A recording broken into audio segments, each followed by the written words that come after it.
pledge allegiance to the flag of the United States of America and to the republic for which it stands, one nation, under God, indivisible, with liberty and justice for all.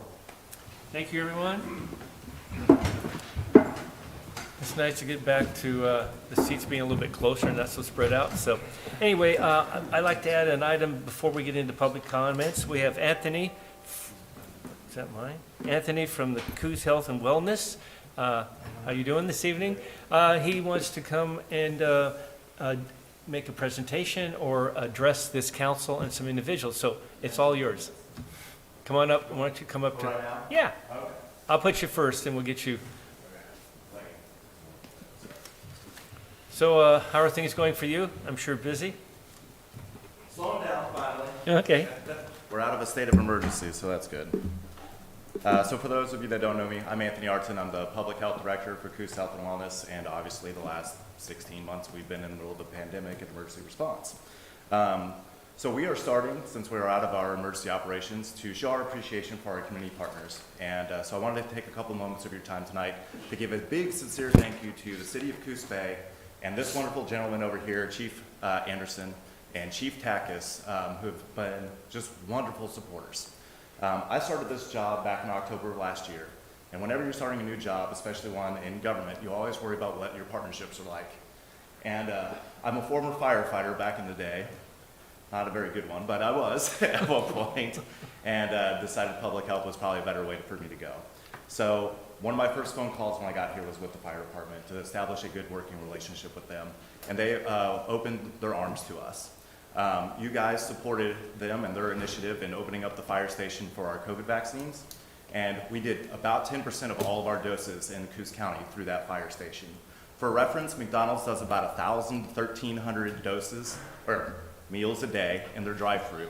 On March 6th, we did 800 in a 7-hour period of COVID vaccines. So it shows the efficiency of our operations. We did about 3,000 unique individuals and about 5,000 doses through that station. So with that said, I want to present some plaques. I've got one for Fire Chief Anderson, and it's the state of Oregon. And then down here, we've got a little heart at Coos County.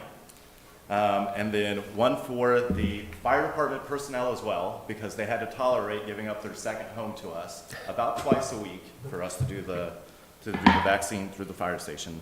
And then, of course, Chief Steve Takis, who also was a very big supporter and served on our vaccine distribution committee to help us make decisions on where to send the vaccine and how many doses. So he was a huge help for all this. So I wanted to make sure you guys got plaques and recognition for it. So thank you guys so much for all that you guys have done for us the last 4 to 6 months and, well, throughout the whole pandemic. So thank you.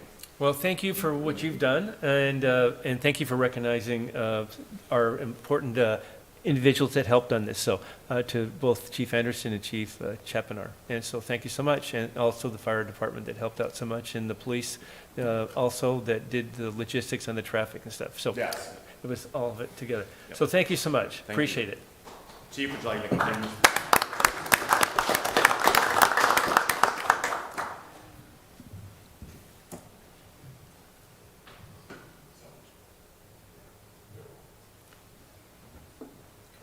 Thanks again, Anthony. All right, so now we're getting into public comments. The first item is public comments, and this is the time that if anyone wants to make a comment that's not on the agenda, this would be the time. I have a few that have, I have Ken, who's signed up, but that doesn't mean that you can't speak or come up. So Ken, why don't you start off on the public comments? And then if there's anyone else, feel free to just give your name and where you reside, and we're limited to 5 minutes. So let's make sure that we stay within that time frame. Ken, what do you have for us?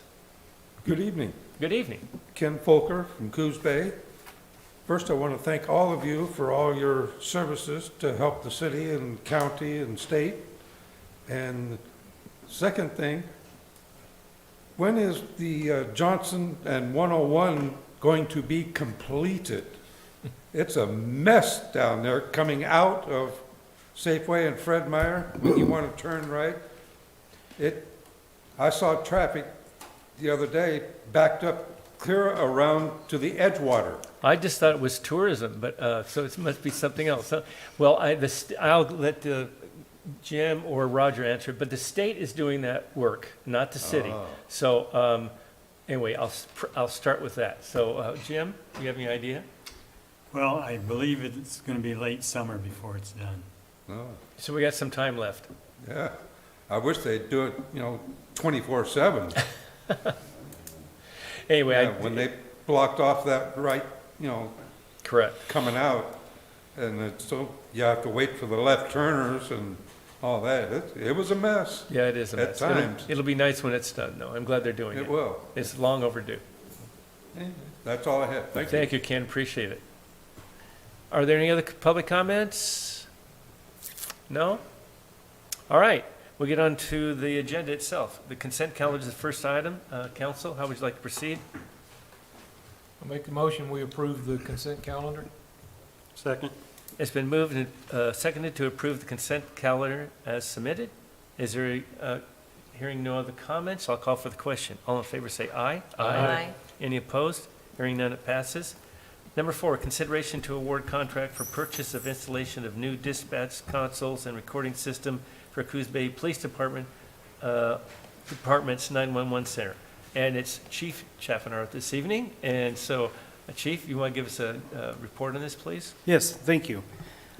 So as presented and discussed during our 2021-2022 budget process, the Coos Bay Police Department Dispatch Center, who serves as one of the 2 primary answering points, what we call PSAPs, in the Coos County area, is in dire need of new dispatch consoles, and that's the hardware equipment. The 911 Dispatch Center is currently using out-of-date equipment that was purchased over 15 years ago. The equipment has not only become outdated, but obviously it's technologically driven, and it has become outdated as well. So it is no longer serviceable, and the components are no longer being manufactured. Over the past few years, the Coos Bay Police Department management staff and the dispatch supervisors have been exploring replacement options and evaluating what replacement equipment would best fit our center and also be within an attainable price range. After some research, we've discovered a solution called Avtech. It's out of South Carolina. The Avtech Solution would consist of 3 complete positions for the city of Coos Bay.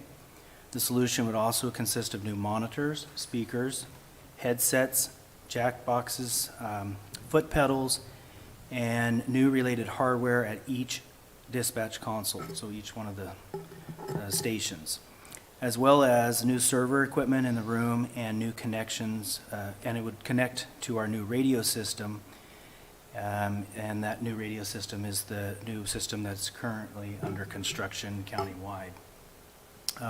The system would also include a new recording system, and it's called Eventide, and Eventide would record all of our business lines as well as our 911 lines that come through the center. This feature is mandated by ORS and is currently accomplished with an out-of-date system as well. The new recording system would also have modern technology features, and it also has the added features that would assist in management and some of the supervision needs, requirements. Further, during our evaluation process, we learned that both North Bend Police Department as well as Coos County Sheriff's Office has both recently purchased Avtech consoles for their dispatch center, and they are very happy with their decision. Learning this information made our decision to choose Avtech consoles much easier, and it will make all 3 dispatch centers in Coos County area and our interoperability seamless. Should there ever be a time or need to utilize one another's center in the event of a major incident or a natural disaster. It was also learned that Communication Northwest, an Oregon-based company out of Oregon City, was both North Bend and Coos County's installation contractor. The Coos Bay Police Department requested a proposal from Communication Northwest for the complete installation and all necessary Avtech components to complete the 3 console project. Communication Northwest returned a quote for the amount of $152,000 $87.21. It should be noted that the Coos Bay Police Department had previously received quotes from other sources that were far greater in price than the quote received from Communication Northwest. One of them was for $208,783.95, and the other for a different system, a Motorola system. The price was $474,325. It is the desire of the Coos Bay Police Department to utilize an installation company that is Oregon-based and is familiar with the needs of the Coos Bay and Coos County area. Communication Northwest is that company. They are familiar with the area's needs, as they have installed both North Bend and Coos County Sheriff's Office consoles within the last 2 years. Further, there is a potential need for the installation company to be able to respond to our location for any in-person service needs the center may face in a timely manner. And as everybody is aware, the 911 center is critical, and in the event of the equipment failure, immediate attention is needed and often required. Communication Northwest will provide configuration, installation, testing, and on-site training of the new system, with the anticipated installation time to occur sometime in August of 2021, which is also kind of goes along with our radio project that we are hoping to have completed around August, September. The cost of this project, so budget implications, the cost of this project was already factored in during the 2021-2022 budget process within the Capital Improvement Fund.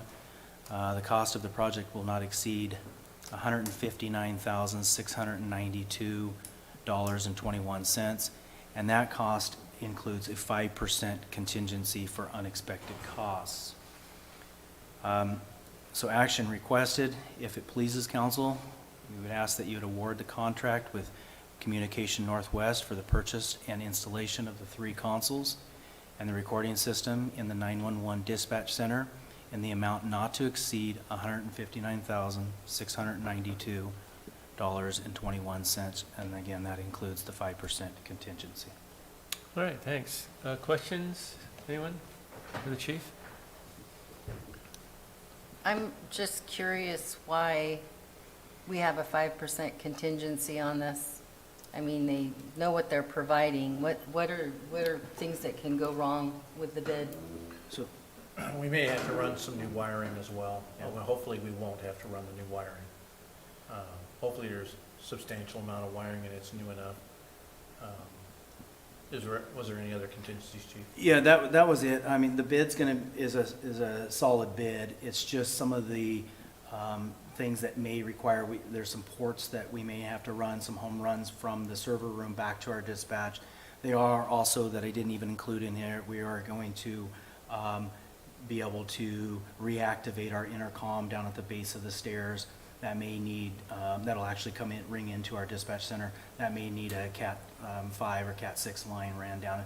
So there's just some costs that we don't know how to necessarily budget for at this point or forecast. So we just put a 5%. That's why we did a pretty low contingency And percentage. are those things that the company that you're hiring to do this can manage? Or will you have to? Some of those they'll be able to assist with, but like if their Cat 5 or Cat 6 line needs to be ran, or an additional plug or something needs to be installed, we'd probably have to contract those items out. Thank you. Okay, any other questions for the chief? Hearing none, how would you like to proceed, council? I move that we award the contract for Communications Northwest for purchase and installation of 3 consoles and recording system in the 911 dispatch center in an amount not to exceed $159,692.21, including a 5% contingency. Second. It's been moved and seconded to award the contract with Communications Northwest. Are there any other discussions? Hearing none, I'll call for the question. All in favor, say aye. Aye. Any opposed? Hearing none, it passes. Okay, consideration to approve agreement for the cost sharing of the Red Moon development and construction. Jim? I've got this, thank you. The Red Moon Development proposes a residential development at the south end of Lindy Lane on property owned by Gateway Oasis 2. Originally, the project was for a manufactured home park, but due to market conditions and changes thereof, they're thinking they want to do a 400 stick-built home subdivision instead of the manufactured park.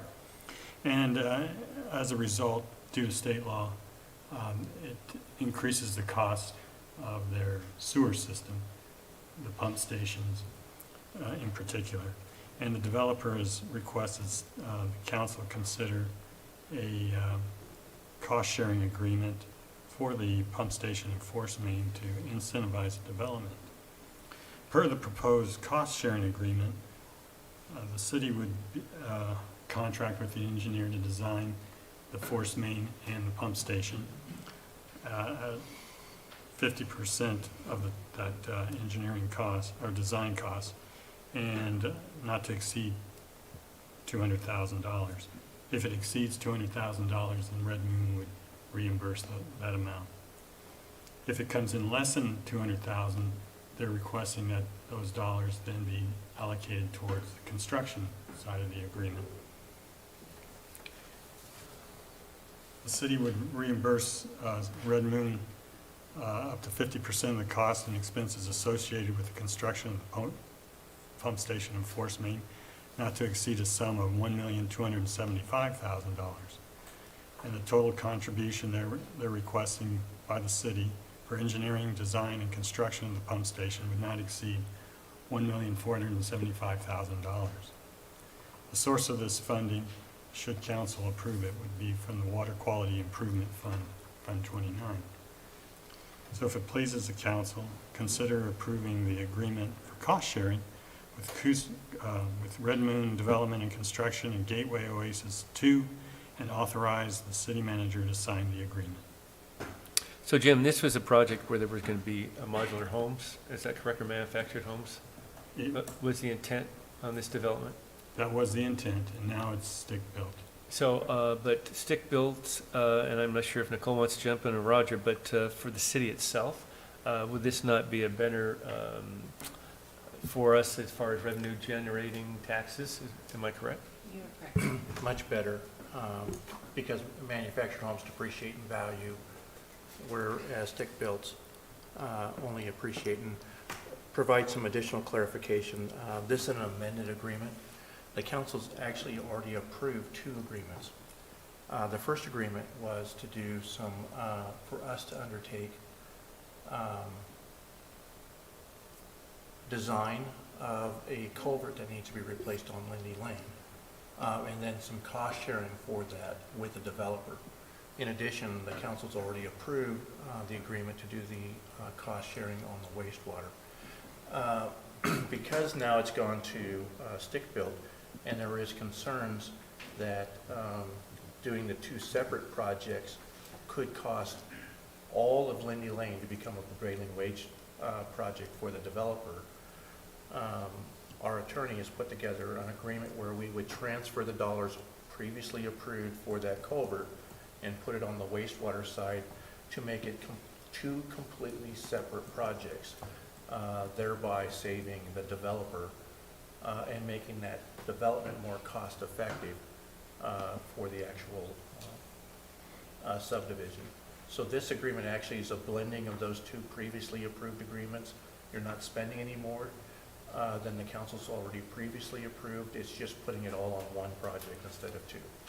So, and they're going to build these in phases, is that correct? Like, not all 400 at once? You're correct. I believe the first phase, if I remember right, is about 139 homes.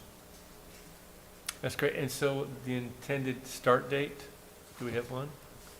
We don't have one yet. Of course, the developer would like to do it as soon as possible, but they're still doing the land use process for the subdivision.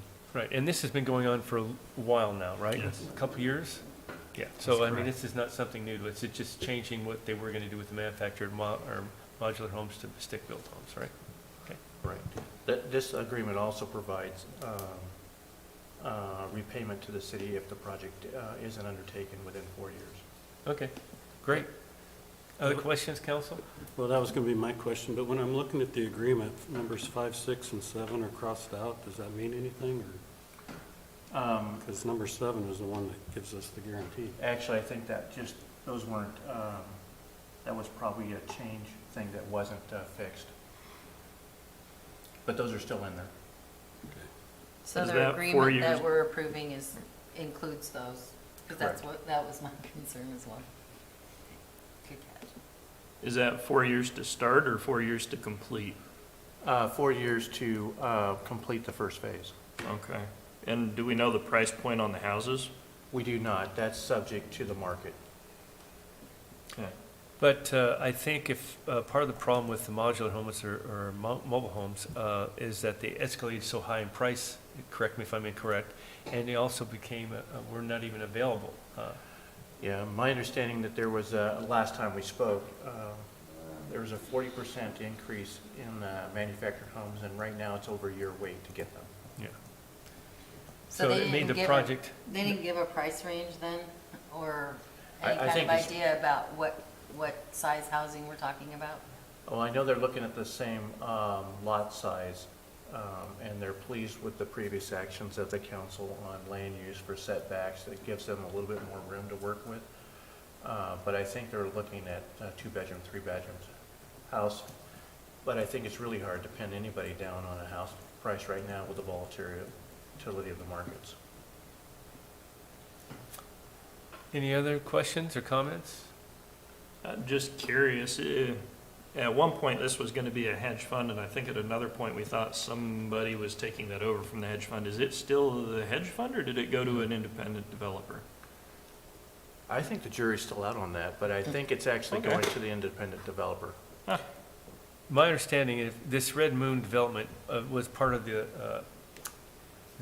They were contracted for, I thought. yeah, in some fashion, but he's which is nice. I mean, he's continuing on with this project under Yeah. the circumstances, and so I feel that the city's fortunate that we're going to have 400 homes still.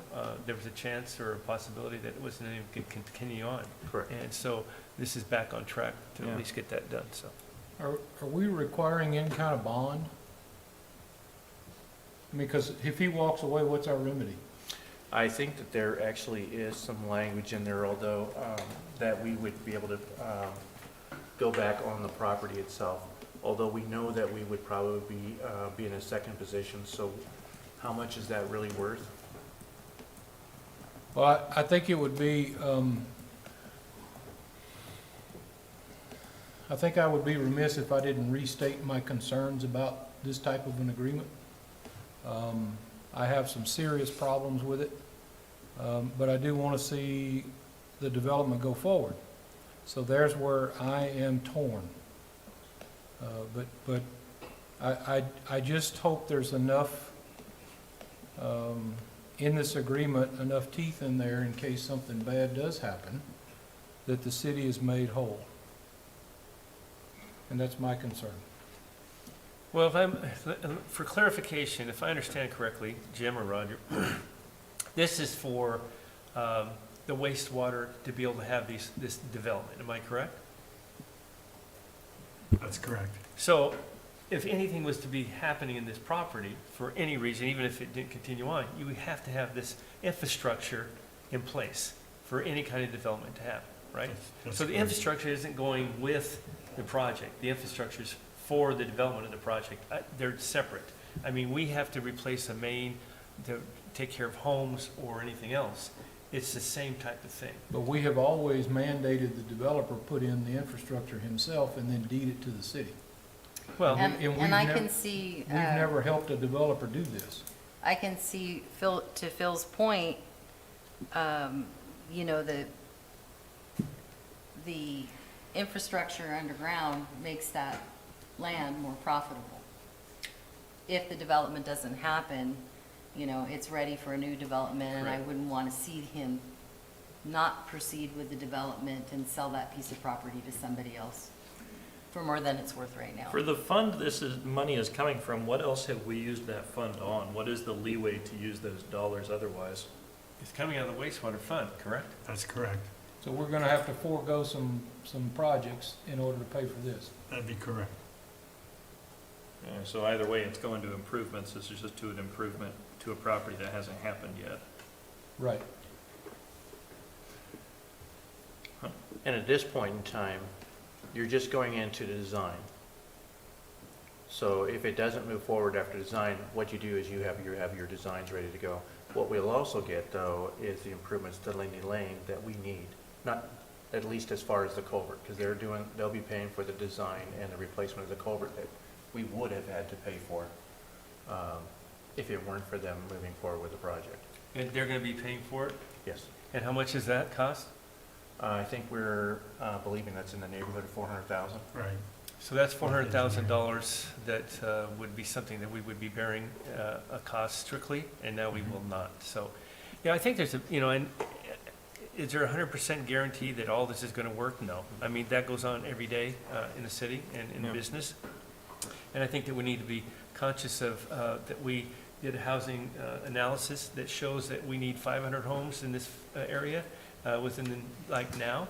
And we're moving forward with it. This is going to do 400 homes, and on top of it, what was going to happen prior to this, where we wouldn't have to put this, we're going to generate more revenue because it's a stick-built home. So I think that we need to weigh the pros and cons, and in my mind, this outweighs that. I understand, Phil's concern, Councilor Marlar's concern, but we are in the process of, because we've done some things with urban renewal. This is not in a renewal, but Coos Bay Village is happening because of what we've done and made an investment there. Also, we have an improvement in our city downtown and in Empire because we decided to step forward and make some improvements. So, it's one of those things that we have to take somewhat of a concern and jump with. But also, this same developer has built how many, 14 homes that's going to be coming online? He's got 13 out at what's called the Bluffs off of Maxwell. There's another 13 that he's planning, but I don't think we have permits for, off of Morrison. He's building at least one right now, maybe more, up above Westgate. I think he has 11 properties up there. Another development, you mean? So he's already made one development of 13 homes, which is going to be an improvement in tax revenue for us. So it's just the weighing of the pros and cons. For I me, agree with the idea there that, the housing study said we needed over 600 units, and the folks doing this study were extremely optimistic in what they considered to be an occupiable dwelling unit within the city. So probably the only way we're going to get to that number is to make new land developable. We're seeing some renovation, but it's not going to get us to that 600 number. Some of the stuff being renovated, they considered already able to be utilized, and that's just inaccurate. They didn't agree with me, but. And if I remember correctly, we will get revenue generated from the hookups Yes. from the properties to the main. Correct. And do we have any idea what the tax revenue would be on this? I mean, I know that's a leap of faith because we don't even know what the cost of the home's going to be selling for, but do we have a rough idea? I don't. Okay. Well, I'm optimistic, and I know he has a proven track record, not only around here, but in a couple of other states. He's done some pretty large-scale stuff. So I know he has a good track record. I just think it's it's that leap of faith that we're taking in a time when it's kind of hard to take that leap of faith. So I understand all those points, and I'm not saying I'm opposed to it. I'm just saying I have some concerns, and I think that the council would be wise to continue to watch it closely and not let it get too far down the road without some positive action by the developer. Yeah, and I think Roger mentioned that we'll do the design first, and then there's going to have to be action taken on his part before we move forward. And and I think that we need to realize that times are different than they have been in the past. And I think the staff and Roger have done an excellent job in coming up with an agreement. And without this type of agreement, or we wouldn't even have this project. And so I think it's important to realize that if we want to have this type of projects and these type of developers, we have to be creative and we have to be willing to work with them. And and be cautious of who we're dealing with. And I think, as Phil stated, that they have a track record and they've done a development here and working on another one. So I think it's a good chance, very likely, that he will continue on with this project. So, and I'm glad that he stepped up and wanted to do it. Otherwise, it'd be sitting there, unfortunately, not being done. So, Phase one was 170 homes, otherwise there's no reimbursement, was it? 139. 139. Yeah. And I'll also point out that he's already ordered just under $1 million worth of pipe for the project. Yep. Just because of the lead time to get the pipe. Fair enough. When I attended the League of Oregon Cities, they did a focus on housing, several seminars, and I got into one, and then I was able to go to the rest throughout the day. And that was in, what, 2016 or 2017? Yep. And I guess 2017, and they were using every means possible to be creative in many cities just to incentivize housing development, because this isn't just a problem here in Coos County, it's a problem pretty Yeah, we much came back from, nationwide, yeah, so.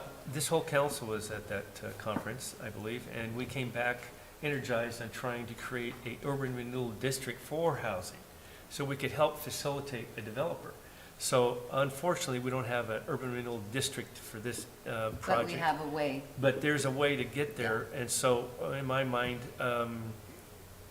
whether we did the urban renewal district for the housing, which we didn't have time to do, or do something like this, so anyway.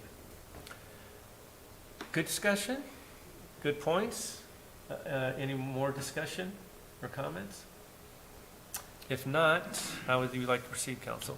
I move we approve the agreement for cost sharing with Red Moon Development and Construction and Gateway Oasis 2, and authorize the city manager to sign the agreement. Second? Okay, it's been moved and seconded to move forward with the agreement for the cost sharing with Red Moon Development and Construction for the Gateway Oasis 2, and authorize the city manager to sign the agreement. Any other comments or discussion? Hearing none, I'll ask for the question. All in favor say aye. Aye. Any opposed? Hearing none, it passes. Thank you. Next, item 6, consideration and approval of the Coos Bay Police Officers Association, Cpoa, 2022-24 collective bargaining agreement. Nicole? I'll go ahead and take this one. Okay. The city provides a large number of municipal services to the citizens we serve, and the majority of those services are provided by city employees. Currently, we have, as of today, a little over 130 employees that work for the city. They're divided up into two major groups. One, the non-represented group, which is generally your management staff, and the second, the represented group. That represented group is further subdivided into three different groups, or three different unions that they're represented by. One is ASME, and they basically represent our library staff, finance staff, our public works staff. We have the International Association of Firefighters, which that's an easy guess. They represent our firefighters. And lastly, the Coos Bay Police Officers Association, which represents our police officers, our dispatchers, our record staff. We have collective bargaining agreements with all three. Each of those groups have 3-year rotating agreements, so every year we're negotiating at least one collective bargaining agreement with a specific union. This year it happened to be with the Coos Bay Police Officers Association. I've provided you some updates along the way. We began this back in November. Through this process, there are 40 different articles within our current agreement. It's not a small task to read through that because that's been built up for many years to the agreement that it is today. I'm happy to tell you that we have come to at least tentative agreements with both the union and the city. I'm also further happy to tell you that the union has already ratified the agreement through their membership. I think some of this can be categorized as clarifications in language, and other parts are some rather substantial changes. And I would point out that those changes that we were looking for, we knew that there's always a question about salaries. So that's going to be in there. But there was also a question about insurance and how do we best protect the city and reduce costs if we can, or limit future increases. And thirdly, and probably the most important for police administration, how do we manage the amount of time off that our people gain? How do we, is there ways to reduce that so that we have more productive hours? And that was one of the main goals in going in that. And we have secured that in a manner, and I guess I'll explain it in that a normal worker works 2,080 hours a year at a normal Monday through Friday, 8 to 5 job, but our police officers actually work 110 hours more a year just based on their schedule that they work. We have been compensating them in the past through compensatory time, so more leave time. Well, when you have 16 patrol officers, counting our sergeants, and each one gets 110 extra hours besides their vacation time and/or if they need sick time, it's not uncommon for us to either have very short shifts with very few people on it, or we're bringing people in on overtime. So what was the goal of the department to try and reduce that? We've come up to an agreement on that for those that wish to be paid, they will be paid for those hours. Those that don't wish to be paid can take time off when it's available, but they won't be able to carry time over more than 20 hours into the next budget year. So we have a way to do that. We believe that's going to be cost effective because that should reduce, one, the number of overtime, and secondly, it provides more productive hours, which benefits our citizens. As far as raises, a modest first year was one we actually budgeted for, 1.9%, which was consistent with the CPI for year one. No one knows what the future is going to hold, so we looked at a range of 1 to 4% for years 2 and years 3 based on CPI. I will tell you it's much higher than 4 right now at this moment, but in years past, it has not. So it's kind of a numbers game. Collective bargaining is a very difficult process for public employees because you have to compare how your police and fire are doing against very similar communities. And if you're below the market, if you go to arbitration, you're probably going to have to move up. You'll be forced to. We're not in that position, but we don't have a problem attracting and retaining quality individuals, and that's because of that. But that's why you're not seeing big increases either, because we're just slightly above the market at this point in time. This year, I believe, represents a very fair agreement that's mutually beneficial to both. I will tell you that the insurance program is slightly different and will come at a cost savings for the city based on our current makeup of employees. And it's going to be a summer program that I think your management staff will look to change to, and we'll be trying to push our next group to. That's generally how we make those insurance changes. We go group by group by group through successive years. Well, I can tell you from past that this has not always been the case where we've been able to come to terms with our unions, and I'm very pleased that, we had a negotiating team, and then the police felt that it was fair because it's important to take care of our manpower and our officers. I want them, as Roger stated, that, we don't have a lot of turnover and we have people coming here because they're happy working here, and that's what we want. We have a good police force and we should support them.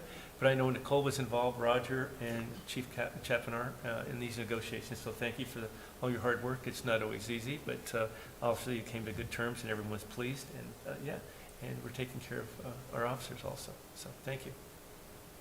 And I would point out that actually Nicole is our assistant city manager and Chief Chapinar were the lead on the negotiating teams along with our labor attorney. So they did a great job. Good. And in the past, you don't want to go to binding arbitration. It just gives a bad feel, and it's a bad rapport that it creates with your employees. So that's the last thing we want to do. And so far, that's not happened, and I'm so pleased to hear that. So that's great. Anyway, anyone else? Hearing nothing else, how would you like to proceed? I'll make a motion to approve the negotiated and union ratified 3-year collective bargaining agreement with the Coos Bay Police Officers Association for fiscal years 2022-2024, and authorize the city manager to sign the agreement on behalf of the city. Second. It's been moved and seconded to approve the Coos Bay Police Officers Association 2022 through 2024 collective bargaining agreement. Any other discussion? Hearing none, I'll call for the question. All in favor, say aye. Aye.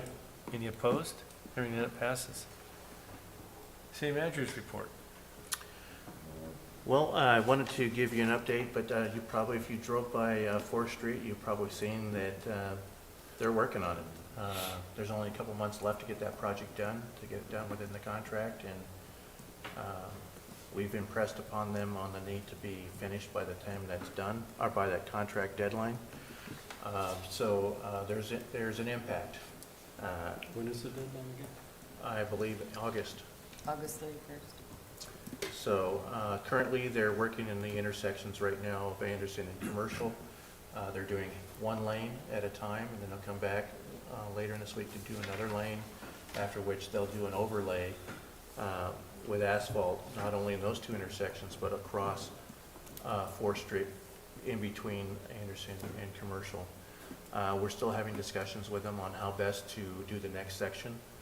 They would like to close the entire street down for a period of time to do the entire thing, but I know Jim's department is working with them and having discussions specific to the needs of the businesses in that district. So that remains to be seen.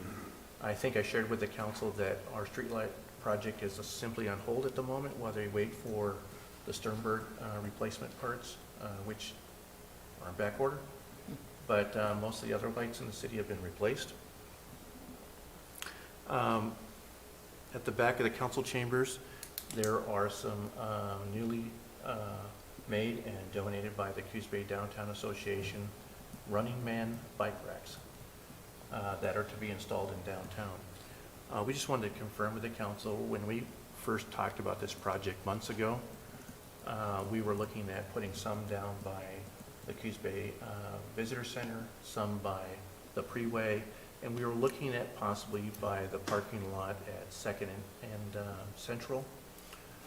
What we would like to suggest is putting 4 of them down at the Visitor Center to replace the 2 racks that are there now, which would actually be right next to the Freeway statue, or excuse me, Prefontaine statue. So it'd be right close to that. And the other one in the Freeway, but not next to the mural, but across on the north side. So a lot of people go down to have the picture taken with the murals, and we wouldn't want these to be in the way. After that, the city, we would like to propose that we buy 2 more, and we'll put those up in the parking lot yet to be built at 3rd and Central. I thought we had 4 sites already identified, boardwalk as well. We can do some boardwalk too. We could split up and put 3 at the 2 sites and then put 2 down at the boardwalk. Most people that are going to park will probably be in one of the 2 districts. But we certainly could do the boardwalk as well. Thoughts, council? Stephanie, you're thinking? There was a lot of activity on the boardwalk. Beth is here from the Downtown Association for Other Business. Do you have any input? I don't, I mean, I really figured it out. You're downtown. I don't know where I would hang Where my, would you but- put them on the boardwalk, though? Actually on the boardwalk, because you're gonna have to go upstairs. Oh, I guess they have a ramp. We have a ramp too. And I think I'm it might fine be with it. better utilized, I mean, they would look nice on the Okay. boardwalk, but I think they're better utilized at the visitor center and in the freeway, and then. The new parking lot. Okay, everyone all right with that? Okay, The nice thing is, and I'd be remiss if I didn't say, they're locally made by our high school students. no, it's great. I think it might be something that, I hope it becomes, that we need more, and we can move forward on getting them, so, yeah. I'm glad to see them, it's great. They're in the back there if anyone wants to see them, so. And I had one last thing, actually, I'm going to say 2 last things. With the changing of the pandemic restrictions, we've removed a lot of the plexiglass barriers from at city locations, after consulting with our staff and our volunteers at the Visitor Information Center. The last plexiglass that remains is actually right here. But I didn't want to presume that the council was okay with removing it without asking you. So, I was hoping they're bulletproof, but anyway. I don't know. Personally, with the variant still out there, I mean, I don't mind the one side ones coming down, but I think the front one should stay. That would be my take, but I don't know how everyone else feels. Yeah, I don't see what the rush is myself. Of course, I have all this space for activities. Yeah, you and do. guys Phil and I are are kind of boxed cramped in up. here. Just creates a goal for me to be able to fit through my. Well, it's kind of nice having this here, because when Lucinda's here, if she doesn't like what I'm doing, she always bumps me, you know? yeah. I don't know that we can take the sides down. I don't think there would be stability on the front ones. Okay, I'm not particular. pardon? I said I'm not particular. My wife tells me that it's all gonna come back around, we're gonna get restricted again, so Oh, my gosh. I don't want to hear that. she's optimistic. I can tell. I know Carmen's not here, but he said he would be all for taking them down. Okay, so we have Rob says keep them up, I keep them up. Drew doesn't care. Phil? Well, I say take them down, but I've only got 3 meetings left, so. So as soon as Phil leaves, we put them back up. Stephanie? Are we hearing from the public that it bothers them to have them up? I think I'm fine either way, but I hear what Mr. Mayor and Councilor Miles are saying. And if it's not hurting anything, just leave them up for a little bit. Okay. Since And then you're we can probably gonna have to take them down anyway. Yeah, we'll revisit and go from there, but I'm glad to have this back and the public back too, so. Then I think the last thing after hearing about the removal of the state's emergency, it might be wise to go ahead and get the council to approve removing our own state of emergency that was put in place on March 19th, 2020. So how about having a motion to remove our emergency status? So moved. Second? It's been moved and seconded to remove our emergency status. Is there any other comments or discussions? Hearing none, I'll call for the question. All in favor say aye. Aye. Any opposed? Yay. And the only thing I would share with you moving forward, we might be tag teaming the city manager report now that we have an assistant city manager. Good. Does the assistant city manager have any comments? Not currently. Okay, She'll All right. think of them after you adjourn the meeting. That's probably. what I always do. Council comments. Rob? Um, I'm sorry, I'm looking at Drew I and know, I saying was Rob. like, I what's know. going on? See the red jewels? The only thing I have is the Empire Coalition is gonna be having a nonprofit parking lot sale and children activities event Saturday, July 17th and Sunday, July 18th from 9 to 3 in the Dolphin Playhouse parking lot. Several nonprofits will have tables set up and selling certain items. And then I think AYA, is that right, Jim, is doing the children's activities? 17? What's it? Thank you. Caught me off guard. I think it is, yeah. That's not normal. No, it's not. So, yeah, Saturday, July 17th and Sunday, July 18th from 9 to 3 at the Dolphin Playhouse parking lot. Great. Oh, we do have a library tie-in to that. The Friends of the Library book sale will be down there also. Nice. They had kind of, I guess, COVID slowed book sales season, so we'll see if we can't kick it up a little bit. We've got a very good corner down there. Nice. Well, good. All right, Drew. Oh, my usual mental health stuff. Joe was kind enough to get me an interview with KMTR about the letter I sent up to the legislature. It went to leadership of both the House, the Senate, and our local representatives, both here in the Coos district that covers Coos County as well as the one that covers Curry. I heard back from Boomer Wright. That was cool. He's now on the House Committee on Behavioral Health. They're delegating dollars out to address mental health needs within districts. Had the chance to talk to him a little bit about local needs and kind of bent his ear up towards the local impact that state policy has. I've talked about in the past what's going on with the state hospital. I won't run over that horse again, but Yeah, they've got issues up there as far as capacity goes, and that impacts what we see locally with people not being able to get services and ending up either in our ER, in the ward at our hospital, or out on our streets. So I had some engagement with him. A couple local advocates that operate up to the state level have also reached out to me, and we've had the chance to talk about how state policy is impacting local issues. A lot of folks I'm talking to are often focused on the local issue, and that's right. There is a very big problem locally as far as mental health access to services goes, but it's a statewide issue. So I'm helping some of those folks see what's going on at the state and how that creates the local issue. So that's what I've been up to. Okay, anything else? No. All right, Stephanie?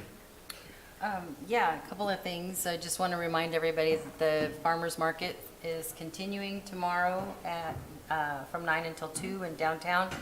And I believe that the change in the restrictions and opening up the state have allowed them to expand the number of vendors because the 6-foot social distancing isn't required for the market, which means that they have been able to allow the wait-listed vendors in. So come on down. There's going to be a lot of new vendors down there this week. And I think people are really enjoying it. It's such a wonderful asset that we have that the Coos Bay Downtown Association puts on. So appreciate that. Also, I believe the Oregon Historic Railroad Museum is doing a ribbon cutting tomorrow. They were open this weekend, and the Coos Bay North Bend Rotary Club did their first Friday wine walk on Friday. Had one of the largest attendances they've had in years, which means that they will also present a check to them, I think in the over $2,200 that will be going to that. So it'll be a nice celebration.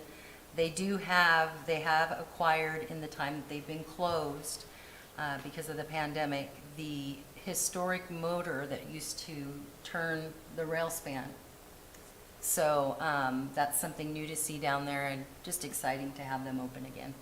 What time is the ribbon cutting, do you know? I believe it is at noon, but I can check and get back to you. Okay, thanks. Anything else? No. Phil?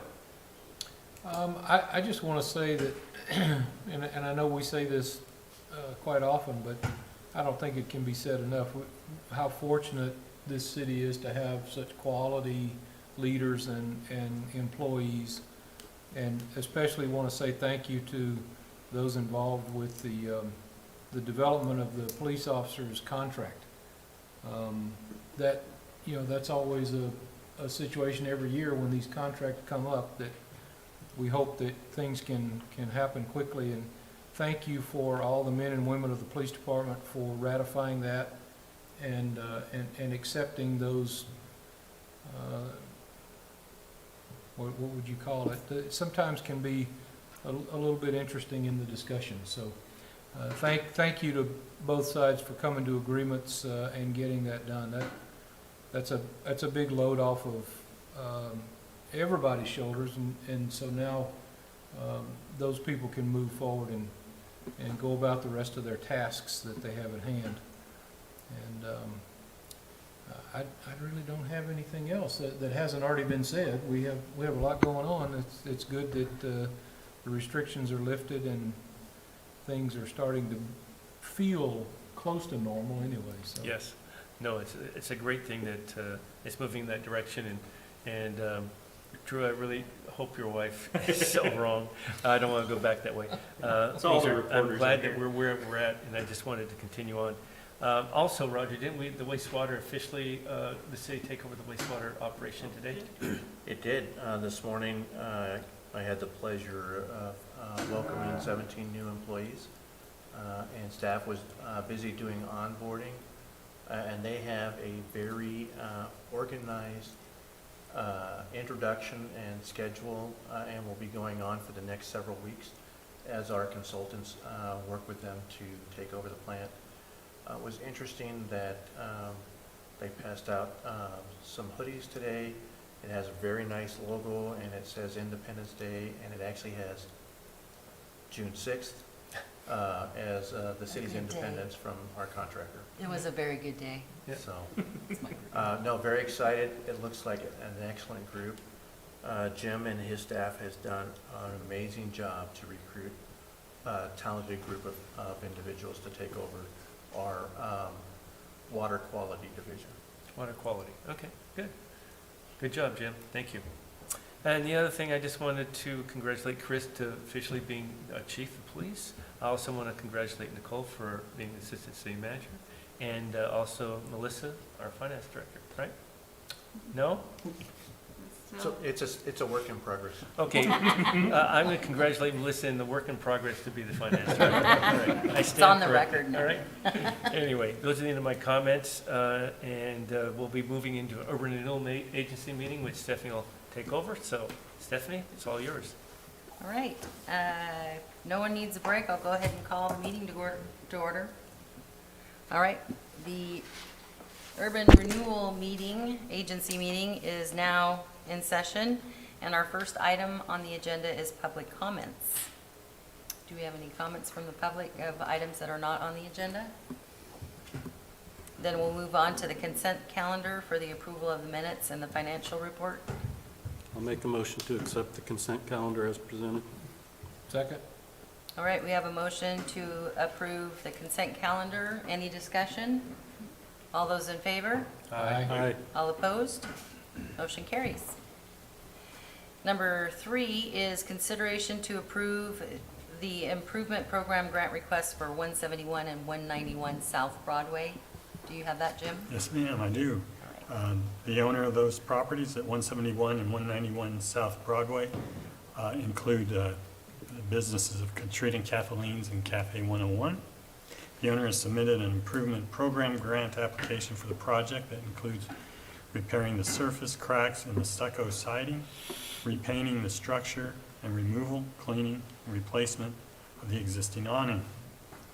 The improvement program currently provides a 50-50 grant based on the lowest bid, and the guidelines indicate a maximum grant amount of $25,000 per fiscal year.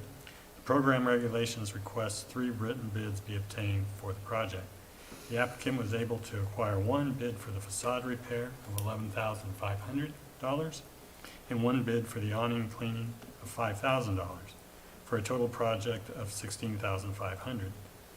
The design assistant team reviewed the request last month and recommends the use of elastomeric paint as it has more flexibility than regular latex paint, so it can bridge the hairline cracks. The applicant's contractor has indicated the upgraded paint will increase the project cost by approximately $750. A revised bid that includes the upgraded paint will be submitted prior to signing the grant agreement or beginning the project. That will increase the overall project to $17,250.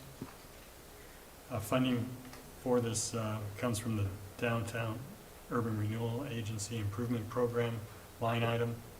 And for this new fiscal year, the budget is $750,000. And this request is for $8,625 and is the first for the new fiscal year. There are a number of previously approved projects that have not been completed, which total approximately $550,000.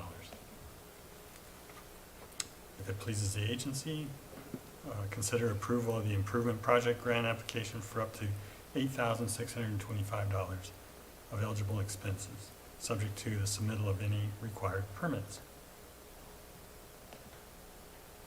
Okay. Any questions from the agency? All right, then do you want to take action on this? I would entertain a motion. I'll move that we approve the improvement project grant application for up to $8,625 of eligible expenses, which is 50% of total project, subject to submittal of any required permits, structural, electrical, floodplain. Second? All right, we have a motion to approve the improvement project grant application for up to $8,625 of eligible expenses, which is 50% of the total cost, and a second. Any discussion? All those in favor? Aye. All opposed? Motion carries. Next item is consideration to approve the Coos Bay Downtown Association Main Street Program Management Agreement. That would be me, thank you. All right. The agency and the Coos Bay Downtown Association has enjoyed a long-standing partnership. The Downtown Association is tasked with running the Main Street program. I think we've talked several times about the 4 elements of that program. What the agency provides is some funding for that. Currently, we've been providing $35,000 annually. The agreement that we had in place expired on June 30th. That's an agreement that was approved back in 2017. So we're just coming to you with a new agreement. I don't believe we have any changes to that agreement. I don't remember any significant changes in there. Other than expands the area to cover the new developments on Front Street and Coos Bay Village. I Yeah. think that's the main changes. And then if there is any questions, I think Beth, the president, is here. If you had any questions that she might be able to answer. All right. Any questions on the agreement? And Beth Clarkson, who is the president of the Coos Bay Downtown Association, is here. So, No, I'm just pleased that we've had this partnership with them. It's been a great partnership, and I hope it continues on. I think 35,000 is a minimal amount, unfortunately. I think at some point maybe we should think about upping it, because they do a lot for us and do a lot for the downtown, and they're also expanding their area, so I think that needs to be thought about at some future time, so. any other comments or questions? I would just add to what Joe indicated, that they have had discussions on that. Obviously, the agreement was that we are now looking at was under a previous agreement that was 3 years ago. Obviously, costs have increased in that 3 years, the amount of time spent and the area that's covered. And I think it would be good for them to maybe take a look at their costs associated with that expansion. So any questions of Beth? All right, then how do you wish to proceed? I'll make the motion to approve the agreement with the Coos Bay Downtown Association, including $35,000 annual support for management of the Main Street program. Second. All right, we have a motion to approve the agreement with the Coos Bay Downtown Association, including $35,000 annual support for management of the Main Street program, and a second. Any discussion? How long is this agreement for? Just 1 year or 3 years. 3 years? Oh, 3? So, can we come back with, maybe next year, do an analysis of maybe increasing it? Because, I mean, that's, I think we should, because especially if they're expanding the area. Where do the funds come from? The general fund? No, these are urban renewal Urban funds renewal. out of contractual. So, I think we're really fortunate to have a downtown association that's so active, and that does so much for our downtown. I just think we're really fortunate in that. I don't know if I would be out of line in amending my motion, since it's 3 years. I thought it was a 1-year agreement. I don't know if I'd be out of line, or maybe I could rescind my motion and make a new one. I'm not sure how that works. You could. I would be more in favor, since they do have an expanded scope, and they are so active, if it's a 3-year deal, I would be in favor of increasing it to 50,000. I don't know how the rest of the agency feels about that. I would support that. I don't know financially how we stand. I mean, are the funds there? I think they are, but I want to make sure. Yeah. I just think that we need to also think about doing this, that we have another agency out in Empire that we need to think about. If this comes forth, is that something that we need to address also? But no, I would support this. I would like to keep it as proposed, but review in 6 months, because when we start to see more done on Front Street, it's possible that wouldn't be enough either. but I think it would be a wise time to revisit it once that intersection is completed and more buildings are built on that Front Street area. It's gonna be a substantial change in their dynamic and really almost double their coverage space, wouldn't it? Oh, I don't know, but, well, why don't we take Phil's, I mean, I would suggest Phil's recommendation, and then, the association can always come back and ask for an amendment or a change. So, if it was necessary. So should we just leave the? I'd leave it at Leave the 50. motion the way it is? No, I'd say 50 is what I would say, 'cause What- Drew's thinking about more, so. I don't know. What does Rob? Rob, what do you think, Rob? That's a pretty big jump. So- Well, it is, but I think also that we're extremely fortunate to have No, a I group that agree. does what they do. And we're okay if we do this? We could do that, definitely in this next fiscal year. Or perhaps we could make it, over a 3-year period, make it measured, increase it 5,000 a year for 3 years. That's what I was thinking. Okay. So Well, what's your number that you would start at? 40? Say 40 for year 1, 45 for year 2, and 50 for year 3 in the agreement? Is staff comfortable with that? What do you think, Drew? That sounds doable to me. I might also ask what you might want to see yourself. I know if my agency suddenly jumped a large amount of money coming in, I'd be scrambling a little to figure out what I'm going to do with it. Well, I mean, we've got a lot of projects kind of in the back burner, we're just waiting, after the. Beth, would you mind going to the podium so that the people online can hear you? Really dressed for it. I'm Beth Clarkson with the Coos Bay Downtown Association. I'm currently the president. So what I started to say is we do have quite a few projects that are kind of on the back burner. Some of them are there because of COVID, and others are there looking for funding. We're currently, with those 4 projects, we currently are looking at, we have some design elements. I think you guys are aware of the electrical box art project, which is going to require some funding for, and we're actively looking for grant money. But also the partnership that we have with the city and the couple of the things that are being added, the parking lots. There's 2 parking lots that we're going to partner with, along with adding flower baskets. That's one of the things that we buy every year for the, and I think at some point we'll probably have to look at helping managing some of that with either self-watering system, that we might have to look at.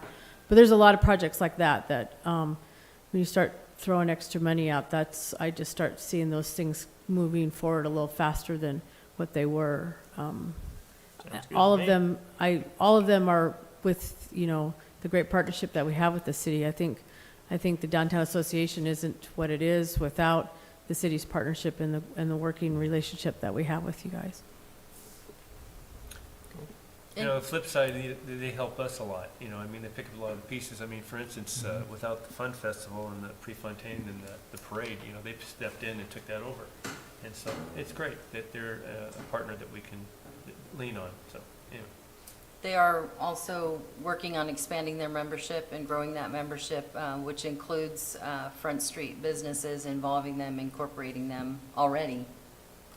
And eventually, we'd love to see that wayfinding signs that we have currently, go further down Front Street. So if somebody was parked like at the Village, and, they would have a wayfinding sign that said, this is, if you just took the walk down to the boardwalk, this is where, this is what else you could do, with just a walk. And the same would hold true. The wayfinding sign would give them directions towards the Village and kind of incorporate that whole Front Street. I'd love to see that part of Front Street become a little bit more pedestrian friendly, because it is a short walk from, that walks along there. So that's one of the projects, kind of in, one of those back burner projects, again, that we'd like to be able to partner with the city with.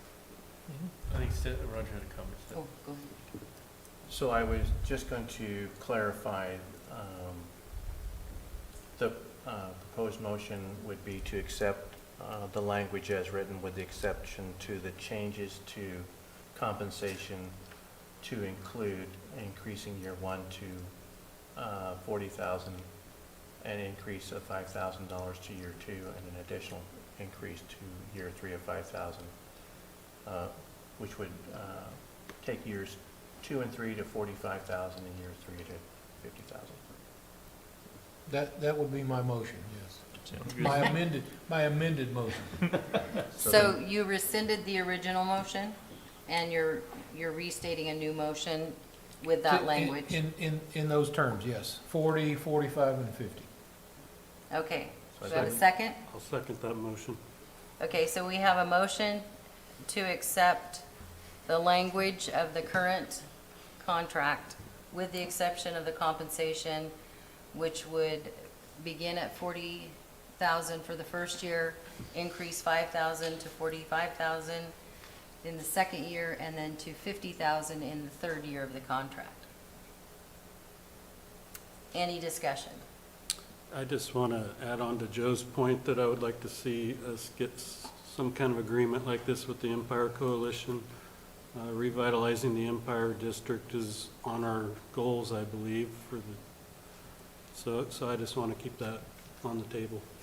Yeah, and and I know for the Downtown Association, Stephanie and Beth can step in on this, but, prior to having a director, it was very difficult for this agency, the Downtown Associations, and to go on. I mean, you can only expect volunteers to do so much, and because as Beth has a business and everyone else does. So, I would like to see the Empire maybe look in that direction, because I think it could help facilitate them. It definitely did, I believe, help them immensely. That was a big jump to Right. be able to do that. Right. And that was with the help of the Right. Main Street program. And we could probably look at how we could annex, or not annex, that's a bad word, but help, facilitate that with the Main Street program, to be able to, for them to have some sort of an executive director, because that, having somebody on the payroll is huge. Yeah, it is. All right, any further discussions, questions? Beth, are you opposed to that at all? No, I'm just kidding. No, I'm not. I'm very grateful. Thank you very much. All right, then I will go ahead and call for the question on the motion. All those in favor? Aye. All opposed? Motion carries. And again, the Downtown Association greatly appreciates everything the city does. Thank you very much. Thank you. Thank you. Thank you for waiting through the other meeting to be able to answer those questions. And with that, are we coming back into regular session following the executive session? So we are going to adjourn to executive session, and we will have the statement read. Congratulations on your new location, Beth. Oh, thank you. You bet. The Urban Renewal Agency of the City of Coos Bay will now meet in